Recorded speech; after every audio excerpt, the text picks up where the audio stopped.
Assalamualaikum warahmatullahi wabarakatuh. Di sini saya akan menjelaskan materi pertama, yakni pengertian dan perkembangan nilai. Yang pertama, pengertian nilai. Pengertian nilai adalah konsep-konsep abstrak di dalam diri manusia dan masyarakat mengenai hal yang dianggap baik, buruk, benar, atau salah. Kata value yang kemudian diterjemahkan dalam bahasa Indonesia menjadi nilai. Value berasal dari bahasa Latin valere, atau bahasa Prancis kuno valoir, yang dimaknai sebagai harga. Hal ini selaras dengan definisi nilai menurut pengertian dalam Kamus Besar Bahasa Indonesia, yaitu sebagai harga dalam arti taksiran harga. Akan tetapi secara luas, apabila kata harga dihubungkan dengan objek tertentu atau dipersepsi dari sudut pandang tertentu pula, maka akan mengandung arti yang berbeda.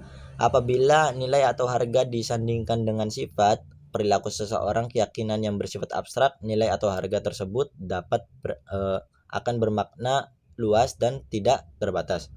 Definisi nilai menurut beberapa ahli, Swatch menjelaskan bahwa nilai adalah suatu keyakinan berkaitan dengan cara bertingkah laku atau tujuan akhir tertentu, melampaui situasi spesifik, mengarahkan seleksi atau evaluasi terhadap tingkah laku individu dan kejadian-kejadian dan tersusun berdasarkan derajat kepentingannya. Sedangkan menurut Richard Bandler, nilai adalah pengalaman yang memberikan pemuasan kehidupan yang diakui bersifat yang diakui bertalian di antara dirinya dengan dunia luar atau pengalaman. Perkembangan nilai merupakan tema baru dalam filsafat dan kajian nilai secara khusus ada dalam wilayah aksiologi, yaitu salah satu cabang filsafat selain ontologi dan epistemologi.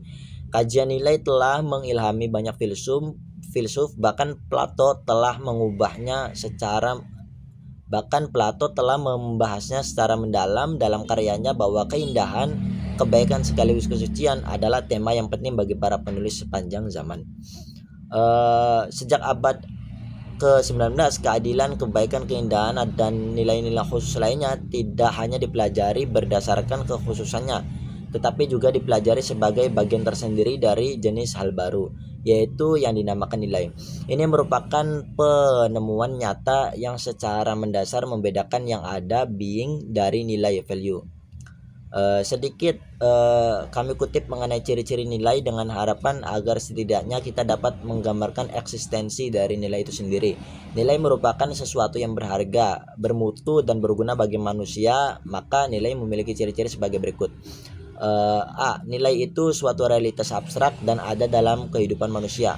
Nilai yang bersifat abstrak tidak dapat diindra. Hal yang dapat diamati hanya objek yang bernilai.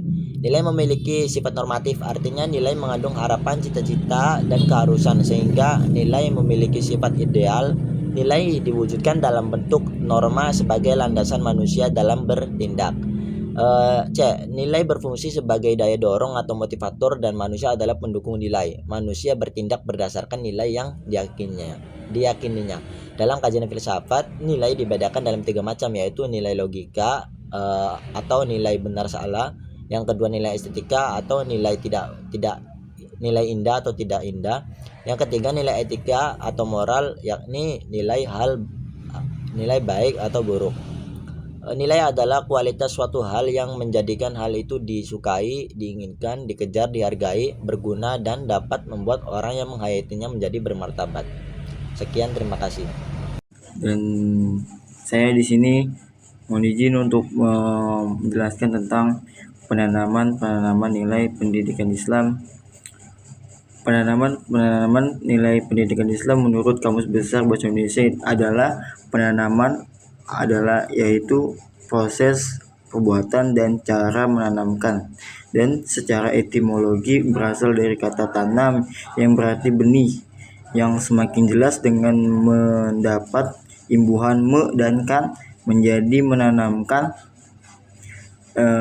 yang memiliki arti menaburkan ajaran, paham, dan lain sebagainya. Penanaman dapat diartikan suatu proses usaha sadar dan terencana untuk mempengaruhi dan merubah seorang yang dilakukan dengan cara memelihara potensi yang ada. Menurut Habib Toha dalam bukunya Kapita Selecta Pendidikan Islam, penanaman nilai adalah suatu tindakan, perilaku, proses atau menanamkan suatu tipe kepercayaan yang berada dalam ruang lingkup sistem kepercayaan di mana seorang bertindak atau menghadiri suatu tindakan atau mengenai suatu yang pantas atau tidak pantas dikerjakan. Hakikat pendidikan agama Islam sesungguhnya adalah ajaran iman dan takwa dan merupakan suatu perubahan, yaitu tidak hanya beriman kepada Tuhan atau Allah Subhanahu wa taala, tetapi beriman kepada Tuhan secara ikhlas semata-mata karena Tuhan. Akan tetapi hasilnya tercermin dalam keimanan dan kata-kata atau ucapan serta perbuatan. Dengan kata lain, iman yang diinginkan adalah iman yang mampu menciptakan hubungan yang seimbang dan serasi antara manusia dengan Tuhan, dengan Allah Subhanahu wa taala, dan antara manusia dengan manusia. Hablum minallah dan hablum minan nas. Iman yang mempengaruhi berbagai aktivitas kehidupan manusia di segala bidang termasuk perkembangan budaya serta peradaban. Pendidik adalah bapak rohani atau spiritual father bagi peserta didik yang memberikan santapan jiwa dengan ilmu, pembinaan akhlak mulia, dan meluruskan perilaku yang buruk. Maka pendidik berperan penting dalam melakukan pembinaan atau penanaman nilai-nilai pendidikan Islam bagi peserta didik. Ya, mungkin itu saja. Bismillahirrahmanirrahim. Assalamualaikum warahmatullahi wabarakatuh. Perkenalkan, nama saya Aisyah Putri Helmisa. Saya dari kelompok 4 dan saya akan menjelaskan bagian C yang berjudul metode penanaman nilai-nilai pendidikan Islam.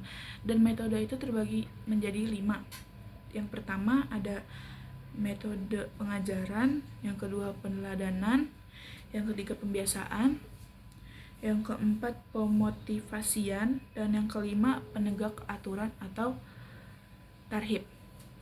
Dan saya akan menjelaskan metode pengajaran. Jadi metode pengajaran ini merupakan suatu proses yang dilakukan oleh pendidik dalam menginformasikan nilai-nilai yang baik dan kurang baik. Pada tahap ini terjadi komunikasi verbal antara guru dan siswa. Tahap pengajaran ini menurut Muhammad disebut transformasi nilai, di mana siswa diberikan pengetahuan nilai itu sendiri. Dan yang kedua ada peneladanan, yang menurut Armai Arif dalam jurnal penelitian Raden Ahmad Muhajir Ansori menyatakan bahwa keteladanan dalam bahasa Arab disebut uswah, iswah, qudwah, qidwah, yang berarti perilaku baik yang ditiru oleh orang lain. Dalam membina dan mendidik anak peserta didik tidak hanya dapat dilakukan dengan cara model-model pembelajaran modern saja, namun juga bisa dilakukan pada kesehari dengan pemberian contoh teladan akan sebuah nilai pada keseharian. Siswa akan meniru ucapan maupun perbuatan yang dilakukan. Dan yang ketiga ada pembiasaan. Pembiasaan merupakan sebuah metode dalam pendidikan berupa proses penanaman kebiasaan. Sedangkan yang dimaksud kebiasaan itu sendiri adalah cara-cara otomatis, dan cara-cara mengaplikasikan metode pembiasaan ini yang baik adalah 1. Mulailah pembiasaan sejak dini, dan yang kedua pembiasaan dilakukan secara kontinu, dan